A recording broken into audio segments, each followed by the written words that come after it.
Mensyon na to tanan. Una, mapadayag na to ang Dios sa iyang gugma. Amen. Mapadayag na to ang Dios sa iyang pagkabalaan. Amen. Ang ikatulo, mapadayag na to ang Dios pinaagi sa atong pagtuo. Yes. Kung magka-problema na gani,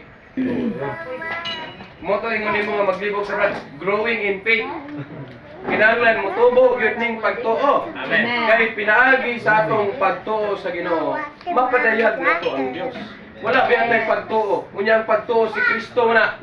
So kung kita nagkinabuhi sa pagtuo, napadayag na to si Kristo diha sa iyang pagtuo. Amen. Dayon mga igsoon, kaning human, ang human naay din siya relationship sa inner being of God, the image of God. So kung magkinabuhi na to, mapadayag na to ang Dios, mapadayag na to si Kristo sa iyang holiness, righteousness, love, and sa to, light.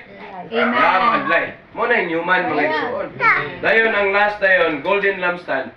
Light na siya. Kinahanglan makita ng sa mga tao. Nakita gisidlak na to ang Dios sa himaya niya mga igsoon.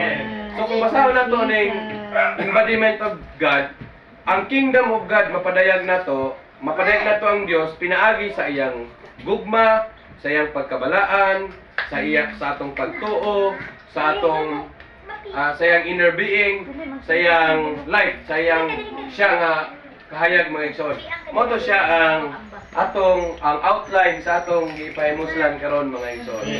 Daygon kayo ang Ginoo nga ang iglesia mahimong pagpadayag sa Dios ug ang iglesia mahimong literal o practical nga mahimong gingharian sa Dios. Amen. Amen. Praise the Lord. Praise the Lord.